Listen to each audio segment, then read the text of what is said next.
Mark, do you have any questions? I was gonna just comment. He probably get this is me just thinking because I think it's similar to me. My parents they're not cool with the lifestyle, but there I have a lot of straight friends and stuff like this. It's kind of like when I go to Nashville, that's when my straight best friends stays. They have no problem with that. If I say I'm going to Atlanta, then it's a big issue. It's like, who you going down to Atlanta with me? Da, da, da, da, da. I'm like, Isn't that so sad?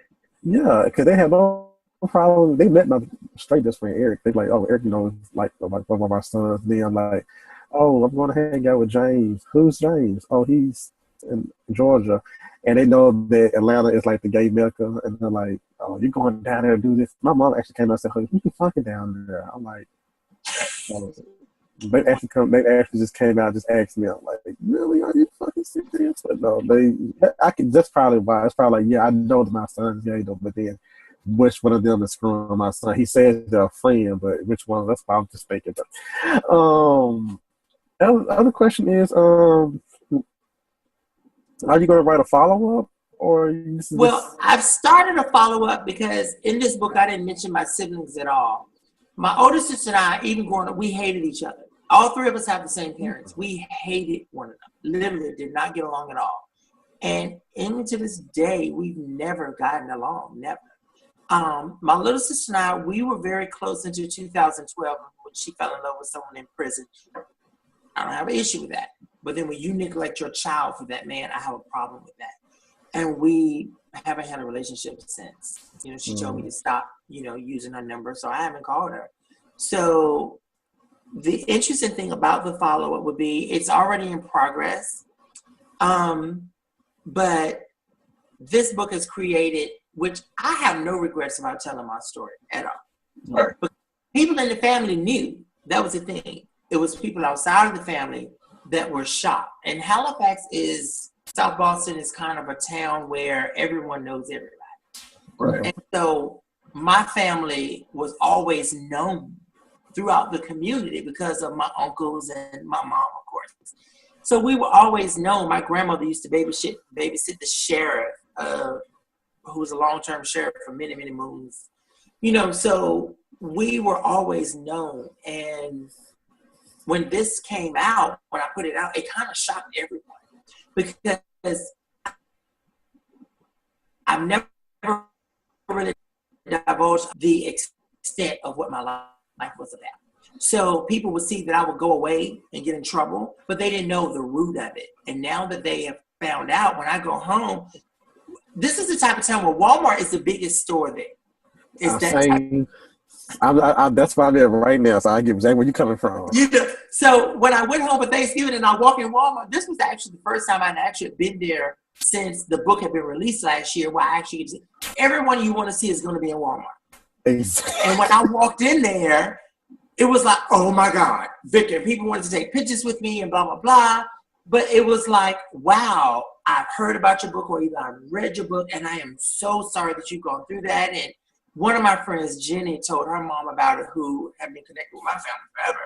She was like, her mom just cried because they didn't know all the stuff that I had gone through in life to be where I am today. They had no idea that I had endured all of that. And that in itself is another book right there, because it's like, I think that's a book right there that's a story right there to be told, because and it's like a movie. It's kind of like a little bit of The Best Man meets, I can already see a story formulated in my mind where like this, this kid everybody knows comes back. It's this book he wrote that's opened up all these secrets, and like your title said it, you think so it's like it's just gonna be like it's amazing. Just be telling me, it's just like it's amazing. And that's the thing. When people read this book, especially people that I went to school with, they were saying, Victor, seriously, you never shared any of this with us, and it wasn't something that I would just put out there and tell it. I dealt with my situations, and I didn't wear my heart on my sleeve, and I just went with it. But for them to learn all of these details, and then it was like, oh my God, seriously. You know, you had to deal, and I dealt with all this by myself. For example, the abusive relationship, the suicide attempts. I dealt with all that by myself. I didn't discuss that with anyone because it was, you know, coming up in a town like that, you were known as a faggot or a punk. I didn't have anyone that I could talk to about these feelings that I was having. And I knew at 5 that I liked men. I didn't understand what it was, but I knew I had an attraction for men. Who could I talk about that with? No one. Right. And so when I went to prison my first time, it was so weird. It was this gay guy, and he came to me, and he looked just like Mike Tyson. And he came to me, and he said, "I know you're gay." And I was like, "No, I'm not. I'm not trying to put bass in my voice. I'm like, no, I'm not." You know? So, Right. and he said, "Oh, yes, you are. And when you're ready to come out, you're going to come talk to me." And I was like, "Okay, whatever," you know. And all these dudes were liking me. I was like, "Get away from me. I ain't with that punk shit," you know, something like that, you know. And then I finally reached a point one day, I said, "You know what? I'm just going to be me." And it was like opening a door. Exactly. And it literally was refreshing. And even though I didn't deal with anyone there, but just being able to be who I was without, you know, any type of embarrassment or shame or confusion. And this guy really taught me a lot about how to be gay, you know, and how to conduct myself and how to accept who I was. I haven't really grasped that yet, but he taught me a lot. And so the bulk of my learnings about this being gay life came from in prison. I want to head back because you said, you know, family, friends read the book. Did you get more of a good, positive things from it, or people kind of backlashed on you? The only negative response is that because they didn't come directly to me, Right. I don't accept them. But the only negative responses I have sent to me were from my mother and my little sister. I have not, anyone that's read this book, and even the reviews on Amazon have been all 100% amazing. I have never received a negative response verbally or face-to-face or even in writing to me about this book from anyone that's read it. Oh, okay. Everybody loves this book because in this book, you know, like I said, as you see, James, I didn't fluff it. Right, You know, right. I just dove right into it. Right. And it was a situation where it was eye-opening for a lot of people, where some people may or may not believe that this type of thing happening. But then to read this book was like, wow, this is someone I know who really went through these things and he survived it. That's to be applauded. That was kind of the overall response that I received. And a lot of people have read the book. Even when I did my first TV interview was in Shreveport, Louisiana, and the interviewer, he read a little bit about the book, and he came to the green room where I was, and he said, "You couldn't have chose a better topic." He said, "Because I would have never pictured this from what I just read." And I'm glad I don't look like what I've been through, because being in prison was a very hard thing to do, especially that second bit where I was in there for 7 years and 3 months. Right. Attempted suicide, getting parole turned down. There was the attempted gang rape. I was in the abusive relationship, heartbroken relationship. So it was just so many different things happening in my life that just made me literally want to check out and not even want to deal with it anymore. So to stand here today in 2016, as we're entering 2017, to say that, you know what, I can look back at all of that and say, you know what, I took it out. You know, Right. I went kicking and screaming. You know, it wasn't a thing where I just stood up and bat my chest and said, you know what, it is what it is. But I can honestly say, if I survived that, I can survive anything. Right. So, Exactly. you know, it was a hard lesson. Not that I want to ever go through it again. Right. I agree with that. That I don't. And, you know, and I used to question God back when I was in my 20s. I used to say, God, why me? Why me? You know? And a friend of mine said to me when I met him in 2007, he was like, why not you? He said, God chooses people that he knows is going to carry what his message is for other people. What you go through isn't for you, it's for other people. And I didn't accept it at the time, but years later, I began to acknowledge, even with the car accident, with the back surgeries, and I said, God, okay, why me? Why am I going through this? You know, the discrimination with being a convicted felon. And it really resonated with me that this is what you need to go through to get to where you are in life. Right. And because I thought, even now, when people hear that I'm a convicted felon, and unfortunately, the company that I was working with when this book came out was supposedly supportive of me. They turned out not to be so supportive. But sometimes other car racists can look at you and say, well, you've gone through all of this and you are where you are, you're in this position. We have a problem with that. Because I haven't gone through any of that, but I'm not in your position. And I would say God has been very good to me. And when people hear the after effect of my life, going to college, getting the degrees, and working in corporate America for Fortune 500 companies, people see that they don't see how the two can just connect that way. Right. And it's really odd that people want to hold your past against you, where they don't understand the basis of your past. I didn't wake up and decide I wanted to be a menace. This was something I did as a child because my mother told me to do it. Right. And, so they don't look at those circumstances. And I think I definitely live an extraordinary life. It's not a normal life, because a lot of people because I used to mentor ex-felons in North Carolina. A lot of them end up back in prison.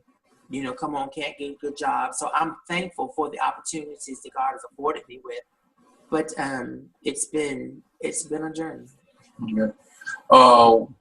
What do you want people to get out from reading your book? The one thing I've looked at is that, everything isn't golden that people want. Mm-hmm. And also the bigger thing I want people to understand, because I was a big advocate for convicted felons. We're trying to help them get their rights back in Virginia and North Carolina. The one thing I want people to understand is that just because you have gone through some bumps in the road, illegal, doesn't define who you are as a person. The circumstances surrounding your illegal behavior is key. And if people don't take the time to sit down and listen to understand why someone is doing what they're doing, if you're going to sit back and hold judgment against them because they have a past or because they're in prison, that's so unfair. And I think you are robbing them of an opportunity to show you the good side of them. Because I'll tell you, there are some intelligent men in prison. I'll be honest with you. I don't know if you're familiar with this or not, but and you may or may not have seen this, but nowadays when you put the handcuffs on, they put like a black box over the chain between the cuffs. Have you ever seen that on TV or anything? No, I haven't.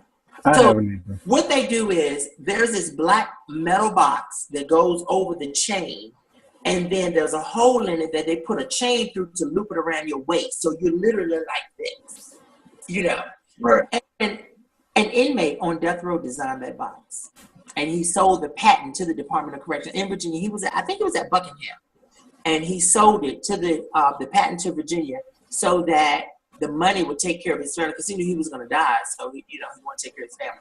There are some intelligent men in prison, and I feel like when those are afforded the opportunity to come home, companies are robbing themselves blind of their ability to come in and value to their company. Wow. Now, I know in some states they reap some type of tax benefit by hiring convicted felons.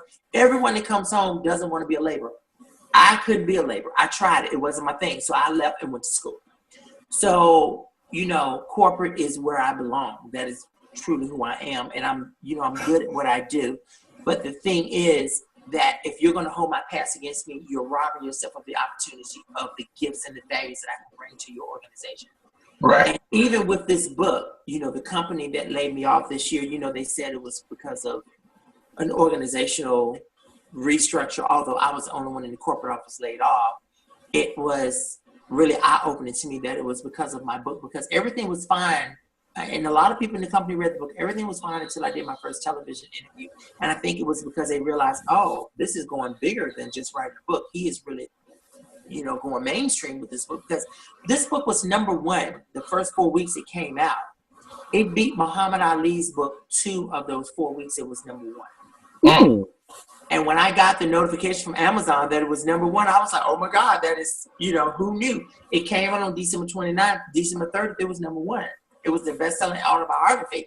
And then I thought, well, maybe it's just my friends buying the book, But then when it stayed number one for the next 3 weeks, and then it beat Muhammad Ali's for the 2 of those weeks, I thought, wow. And then if you read the reviews on Amazon, a lot of those reviews, I don't know who those people are.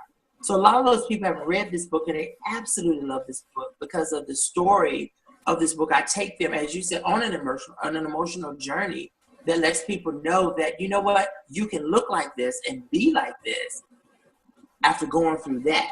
Right. And God has blessed me where a friend of mine who read the book in North Carolina, she said, but you're not talking at the end. You're not talking about how you're living right now. And James, I really didn't want people to think I was boasting and bragging about it. So I didn't detail how I live. But I live a very blessed life. God has been very good to me. I just purchased my third home. For an ex-felon to come home, it's really tough to even see them keep a job with good stability with it. Right. You know, for me to have earned a couple of degrees, worked for great companies, Fortune 500 companies, and just bought my third home. I've traveled the world. That's kind of unheard of with someone with my past. And mind you, my pre-sentence report when I was a juvenile was probably this thick. It literally was a book, literally, because I was out there doing what I needed to do. And then when I started to make money from it, it just opened up a whole floodgate of opportunity. I would come out of a store with $3,000 to $5,000 worth of merchandise at a time because I had people waiting on it and it was things in it that was for me. Right. So for me to live the life that God has blessed me with is almost unheard of in today's society. So when people read this book, I'm hoping that it gives them hope that anyone can do, maybe not what I've done, but they are close. But then I also want them to understand, like as I said before, that everyone that comes home from prison doesn't want to return. And if society doesn't give them an opportunity to show them that they can work a job and maintain their job, then I think they're robbing themselves of a great asset. Mm-hmm. And I got the most important question: where they can go find your book? So it is only on Amazon.com, unless you live in Shreveport, Louisiana. It's in a Barnes & Noble there. And if you're in Charlotte, North Carolina, it is in the Park Rose bookstore. But Amazon.com is going to be the best resource for you to get this book. Like I said, it is an amazing journey. I had a lot of emotions. It was a dark week rewriting this book. But I'm glad. I have no regrets about it at all. And coincidentally, kind of a sad note. Well, it is sad because it happened, because I wouldn't have wished death on anyone, but my abusive ex in the book, my first real boyfriend, he died in September of a heart attack. I thought, wow, you did 27 straight years in prison and you come home a year and a half later to die of a heart attack. How disappointing that is. But the emotional things that I went through in the life of being gay with the abusive relationship, the attempted gang rape, and the heartbreak, I think a lot of us can relate to that who are in the Black gay community because, when you're white and gay, it's so easy for you. Mm-hmm. It is so easy. They don't realize. Even here in Dallas, there's no Black gay scene here. They have what they call the strip down on Cedar Springs.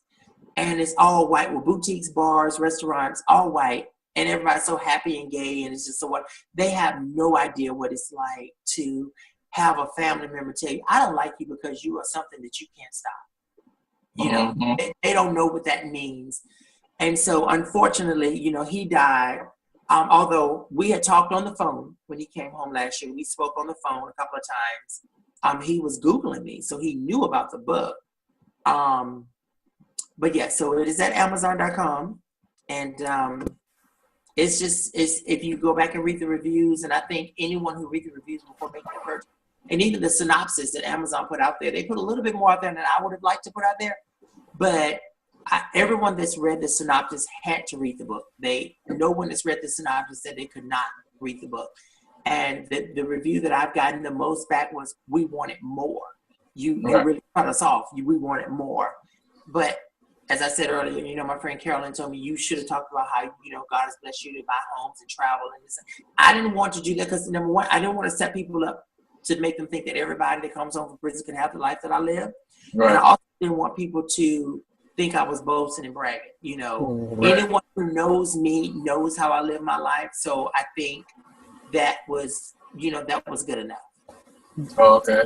So, what any future? Could you say you write another book? So, any other future endeavors you want to discuss?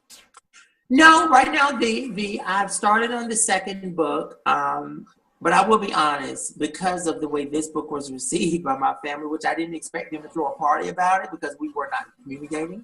I don't know if it will come out or not, because I think the impactful things of my life, because there were so many things that I could have told my family. Like, for example, my dad, my sisters.